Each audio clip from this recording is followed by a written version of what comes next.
Ladies and gentlemen, welcome to the 100% restoration and remodel of my great-great-grandfather's $7,000 mansion. And big thank you to Manscaped.com, the revolutionizers of men's grooming, for sponsoring this video. Today we have two goals. The first goal is we are currently working on the underground movie theater. Wintertime is coming right around the corner, and we need to get the concrete footer done, the foundation done, and be able to get our shell built so that way we can get inside before the weather gets super cold and snowy. Roman right now is digging our last French drain line in the floor. We are going to get that installed today. And then once we are done down here, my other goal is to get this big old trench that we dug for our drainage line to be able to go down to the drainage ditch covered. So we are going to be moving a ton of dirt, literally like tens of maybe 100 tons of dirt. A lot of dirt. This morning's been a little slow for me when it comes to actual work because I've been in the house getting tools ordered so that way when we get into concrete stuff we actually have all the things we need. So Roman got all of this dug right here. Well, I guess, what have you done? I'll just let you explain it because you've done it. I dug this, backfilled this while I was jumping out and compacting that layer by layer. Now it's all backfilled and I need to dig that little part with a shovel because if you go with the excavator you make a big mess. So while Roman is taking care of this last little bit of digging, I'm going to get the air conditioned skid loader and I'm going to start removing this big pile of dirt that we have right here because we need to get through here with rock so that way we can lay it down in the bottom of our water-filled trench. Then we can get a little bit of pipe laid in, then we can lay some more rock, we can make a bridge, then we'll be able to get the skid loader in there, and then we'll be able to finish the rest of the trench. And to be completely honest, I'm really looking forward to not having to say trench anymore because we've been working down in here for like the last month, and to be honest, I'm kind of ready to move on to the next project. Trench! What? Trench! Trench! Whoa! We might need the bucket for the skid loader, and I have no idea where it is. I left it in the shed, so if it's not in here, okay, it looks like it is in here. Never mind, we don't have to go on a wild manhunt for it. Ah, it feels nice in here. It's like the air conditioning's on. Okay, we need that fabric too. Perfect, we got everything that we need. Here we go. Looking at our fuel gauge, we are going to need fuel here in a little bit. I'm hoping we can make it till after lunch before the fuel beeper starts beeping at me. That way it can feel like we get a little bit of some stuff done here this morning. Oh man, Roman, that looks like really warm, back-breaking work. Oh, that, so much fun you're having down in that trench, huh? Yeah, perfect day for it too. Not the hottest yet, but tomorrow is. Well, one of the hottest days of the year is when we're doing this, but we've been spoiled the rest of the time we've been digging the basement, so I guess we need to pay our dues.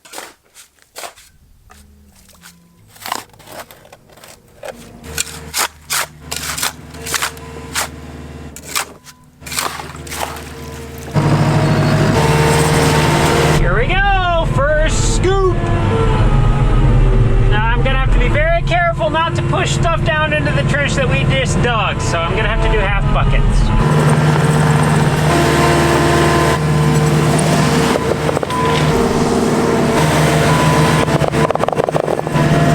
What's for lunch today? Chicken wrap.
Can't believe it, this is our last piece of fabric.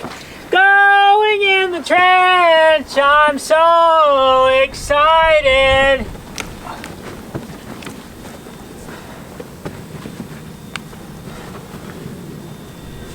All right, guys, we need to talk for a minute. Now, working in this heat may be sort of annoying, but you know what I find to be more annoying? Shaving. Roman, do you like shaving? No, not really. Let me take a step back. I really like a groomed look, so shaving's not annoying in that regard. I just find it annoying because shaving hurts. Razors don't like me. Now, luckily for us, our friends over at Manscaped have been thinking about us, and they have us covered. I introduced the White Hot Lawnmower 5.0 Ultra. With next-gen dual skin-safe blades, this is a true 2-in-1. We get all the big stuff with this head, then we simply just pop it off, and we put on the other head, and then we get all the small stuff with this one. And if you need help seeing in those dark areas, no need to fear. There are 2 different temperature settings for the light. And I can't forget the best part. This thing is 100% waterproof. I love that. If you would like to join the 10 million manscapers around the world who put down their old painful razors, pick up the special White Hot Edition Lawnmower 5.0 Ultra while supplies last. Head to manscaped.com and grab yours now. Use the promo code COLE and you'll get 20% off plus free international shipping at checkout. That's 20% off plus free shipping with promo code COLE at manscaped.com. Make this summer the smoothest one yet.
Ladies and gentlemen, we got the trenches on the side all filled in. Everything is nice and full of rock. This is a good feeling. Now, getting the trenches laid in with rock is nice for 2 different reasons. The first reason, well, obviously we got the work done so we don't have to do it anymore. That's probably the biggest one. But the second reason why it's nice is we can now see what the outline of the underground movie theater is going to look like. So we're gonna have a wall in the center of the gravel over here, and there's gonna be a wall in the center of the gravel over there. So that's gonna be how wide we are.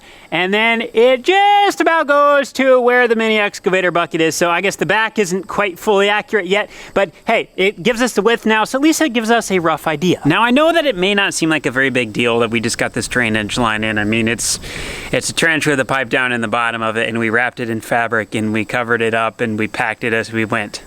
No big deal. But we have put a lot of work going into being able to get to this point.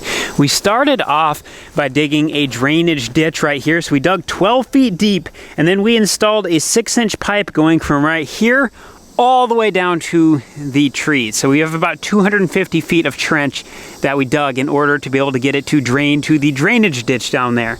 Once we got that done, we continued to dig our basement because when we put this in, we were a little over halfway done digging the underground movie theater. Once we got into that back corner, then we hit a natural spring. So about 30 feet away, right on the other side of this big mound of dirt, we dug another one of these, but the other one was 4 feet deeper than this one. And not only was it 4 feet deeper in the underground movie theater part, but our trench going all the way to the same drainage ditch was 4 feet deeper. So we had to dig a second 250 foot long trench. Now, digging the first drain line was not really that big of a deal. We did have some groundwater down here, but once we initially dug through, we had a little bit of a water slide for a while, but once that kind of dried up, it was like somebody left a garden hose on, and we just had a nice little trickle going down, so it was was muddy, it was kind of annoying to work in, but we were able to get this one in pretty much trouble-free. Now, when it comes to the other one,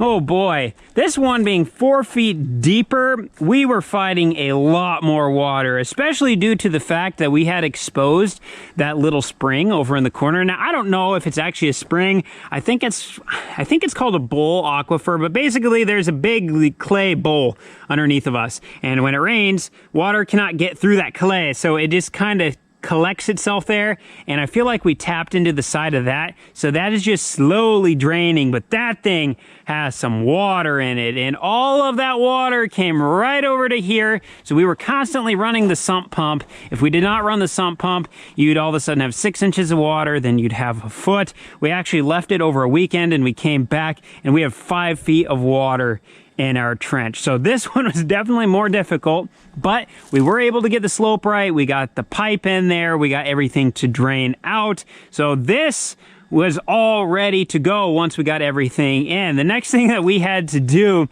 was take the excavator. We dug this back wall back 10 more feet, and then we were able to make a ramp so that way we could get equipment down here and we could also get equipment out. And then we ended up digging a trench right here for our main tile line. So this is a 6-inch perforated tile. We have everything burrito wrapped with non-woven geotextile fabric. That back corner is set a little bit higher than right here. So this is on a 1% grade. So that way everything comes downhill nice and easy. So that way we get the water out of here fast.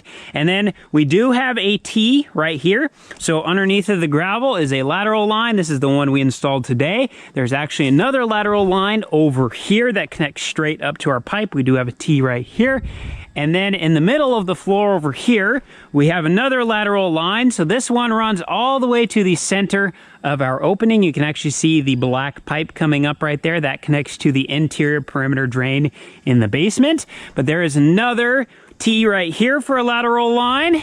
And then we have a fifth one, which is located right here. You can't tell because we got everything backfilled in and it's all packed, but it runs to the back side of the mini excavator. So this one that comes out in the center, this is kind of cool because it's completely unintentional, but now that we have it, it's actually going to work out really well. We thought we were just going to get away with this one drain line, but when we hit all the water over there, we realized we had to do the second one. So the second one is pretty much taking the bulk of all, well, it's taking all the groundwater that's over here right now, and it is actively flowing as we speak. But this one, with it being dry on top, it's not really doing anything right now, so we didn't really want all of this work to go to waste. So this is going to be our backup line. So we are actually going to have 2 drain sources. There is going to be footers located right here for our foundation walls to sit on top of. So we are going to put a interior perimeter tile on the inside of the footer, and then there's going to be an exterior. So the exterior one, if any water gets against the foundation wall, it'll run down the wall, and then it'll be able to get into our perimeter drain tile, and it'll get taken out of this one. And then just as backup, we're going to have one on the inside while we're here doing it. It's relatively cheap to throw this tile in. So we are also going to have one in here, and then that's going to be going all the way around, and then it will end up connecting to here to be able to go out, just in case any water ever gets to that. So it's basically a backup system to what we have dug below. And then for the top part here, this is also going to have a backup system. Since everything over here flows down, if there is ever any issue for whatever reason, remember there's going to be an underground movie theater here, there's going to be a house built above that, and then all the way at the back there's going to be a garage. So it's not like we can just get down to this. So we are going to put a Y right here, and that Y is going to allow us to run another line over here, which will allow us to tap into our footer drain tile, which goes over to the other big ditch drain that we dug. So it's kind of nice. It was unintentional, but we now have a backup system. So this thing should last lifetimes. We built it to last lifetimes, which is just kind of nice peace of mind knowing, hey, what if we get a super huge, massive rain and water does build up under the floor, and for whatever reason that one can't keep up with the initial flow that is coming in, then we know we have extra protection with that one. So between the 2 6-inch lines that we have going out, we should have the capacity to release 60,000 gallons of water per minute out of those tiles. So everything over here will be staying nice and dry. And for context purposes, if we take an acre and put an inch of rain on it, that is equivalent to about 27,000 gallons of water. So for easy math, we'll just call it 30,000 gallons. Now, if I had to guess, there's about 2 acres that feed into this bowl aquifer. Now, I actually don't know if it's called the bowl aquifer or not, but that's what I'm going to call it. But what I'm saying is, if we get an inch of rain in a minute, which most of the time you don't get an inch of rain that fast, it's usually over the course of like 4 hours or a day, but let's say we do get it in a minute. If all of that water over these 2 acres were to drain down into our drainage system, we would be able to take it all away without raising our water level at all. So in other words, what I'm saying is we have an incredible amount of drainage underneath the floor, and we should be way overkill, and it should be able to handle whatever the weather is going to throw at it. So the last things we really need to do now in the underground movie theater, as far as laying this rock goes, we have just a little bit. I'm just going to throw over the top of our initial drainage line here. We need to leave the end open so that way we can have access to it when we do want to put our secondary system together. But then down here where our main line is, we just have a little bit of rock that we need to lay in to be able to cover up this pipe, and then we'll get everything packed nice. I am going to lay another layer of non-woven geotextile fabric over the top just in case we get any sand or silt. We already have one around it right now, but we got some extra, so we might as well use it. Double protection, it's not going to hurt anything. Then we'll get these little pockets here all filled in, packed in. We'll get everything nice and flush. And then I think that's pretty much everything for our drainage system here in the underground movie theater. Then we'll be able to hop up there and we'll be able to start closing up our big trench.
Into backfilling, and number one, the underground movie theater. I just want to point out the job that Roman did down here. This looks absolutely incredible. He got the end all packed in, he got it all leveled off, he came in and back drug everything, got rid of all of the big chunks, got rid of all the little rocks that he pulled out.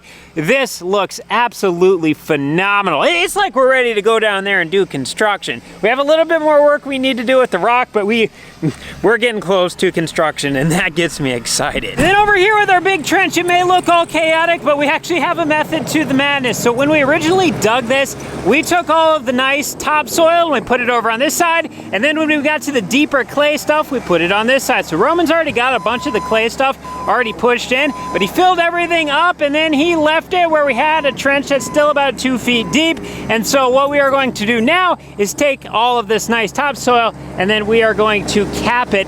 So then that way we have all that clay stuff buried nice and deep. We get so much better growth when we use the topsoil because it has all the organic matter, all the nutrients, and it's just a better growing environment than the hard clay when it gets all packed down and dry. Things don't grow in it the best. So we like to return this back to field, and so we want it to be as natural as possible.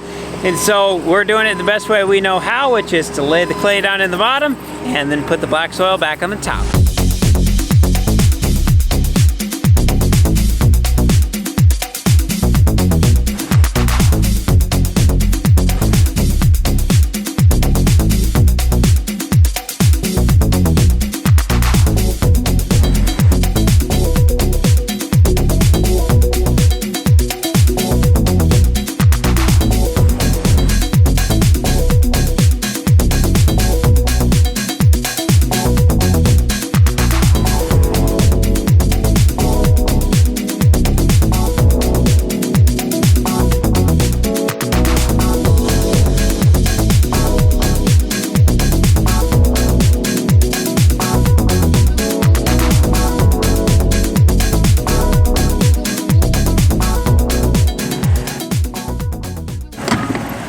we're gonna stop for a minute. We have a track off the guiding wheel. What is this? I leave for 5 minutes, I've got like 5 hours, and I come back and you rip the track off? What?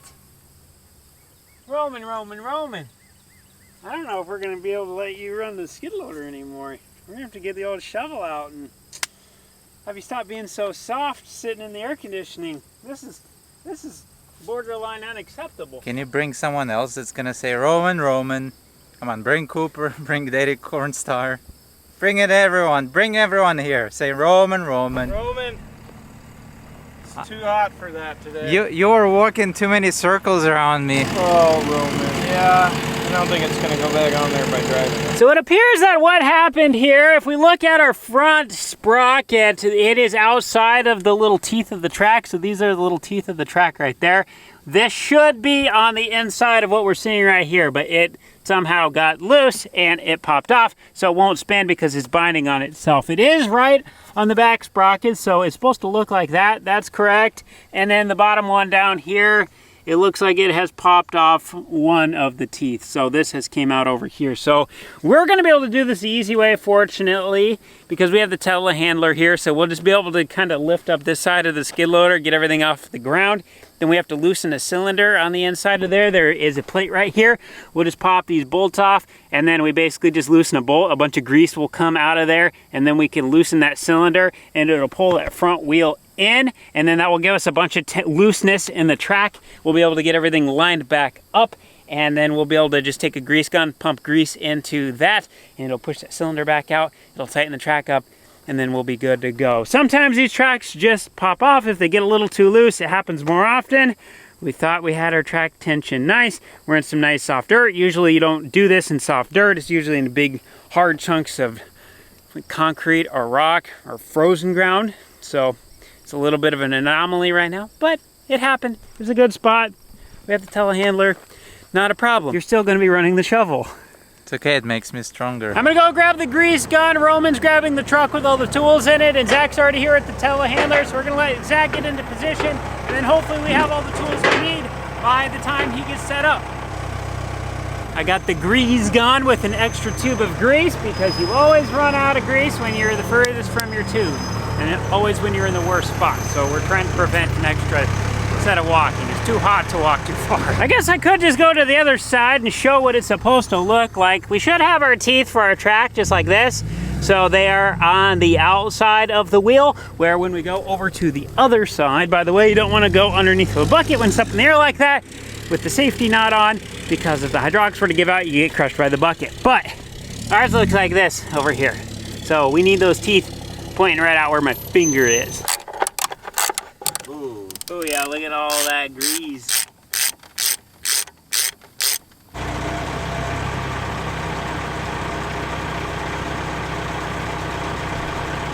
So here's what we've done so far. We ended up taking this cover off, and then there was a 22mm bolt there that we took out, and when we took that bolt out, that let all the grease that was inside of the cylinder that was keeping the tension on the tracks out. So that is all the grease that we're seeing there. And then we took the telehandler, we came right underneath the track right here, and we lifted up on the track. And when we lifted up on the track, it ended up pulling that front wheel in. So that cylinder is attached to the front wheel. And then when we lifted up on the track, it pushed that wheel in, which decompressed the cylinder, and it puked all that stuff out. So now they're taking the telehandler, they're gonna go to the back of the skid loader, and we're gonna lift that up. Are we gonna take the bucket and then push down to lift the front up too? Yep. And then that's gonna get our track fully up in the air, and then we'll be able to manipulate it and get it lifted back up onto the groove that it's supposed to be on. And then we'll put our bolt back in here, then we'll take our grease gun, and then we will just pump a bunch of grease inside of here. It'll tighten our cylinder back up by pushing that wheel forward, and then we'll have a tight track and we'll be back in business. Roman is going to be very careful. He's looking at Zach's instructions over there. He can see Zach very well. So look at that. Get everything lifted up nice. See how we have full access to the inside of the track now. So we'll be able to pull on it, get that lifted up over the wheel, and then we'll set it back down and get her tightened up. Right now, Roman's the guy standing on the track, helping keep tension on it, and then Zach's going around with his pry bar, trying to manipulate the track a little bit, and then I'm running the actual track itself. So when Zach tells me to move, I'm either turning left or turning right to move the track. So like right here, I'm gonna be moving the track, and we can spin it with the sprocket, which makes it easier for Zach. So it's gonna pop here in just a second. It's kind of scary when it does it because you think you broke something. And I just kind of did a little one. Oh, they're getting her all lined up here. We're getting her done. If Zach can't get a track back on something, then we have a serious problem. He worked on like a bridge road crew for 7 years. He was a foreman, and they had big excavator tracks come off and skid loader tracks and everything else, so he's had a lot of practice.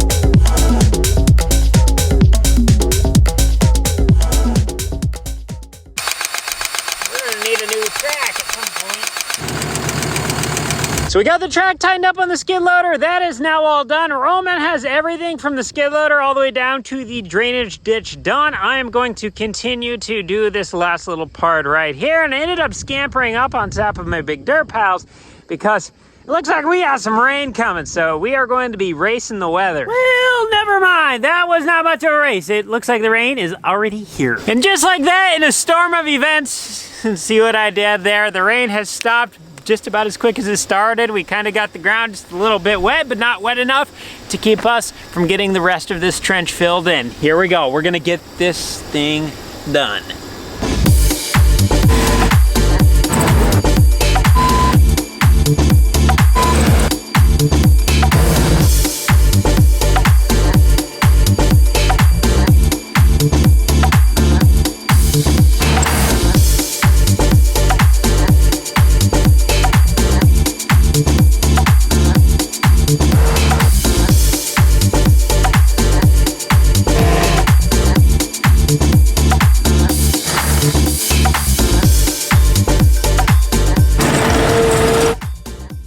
There we have it, ladies and gentlemen. It's a little dark now, so it's hard to see. Sun beat us going down before we got done. But we do have all the drain lines now in the underground movie theater. Everything is all covered. We have a nice flat floor down there. We got our drainage ditch completely covered. Alfalfa field can be crossed. That is all good to go down there. We do have it humped up, so if it settles, we have some extra built in for settlement that we can smooth out later because we don't know exactly where it's going to settle. And then up in here, I got everything pretty much leveled off, but I did leave this big pile of dirt because we are going to put a septic tank in here at some point, and we are going to be digging this up, so no point getting it too smooth.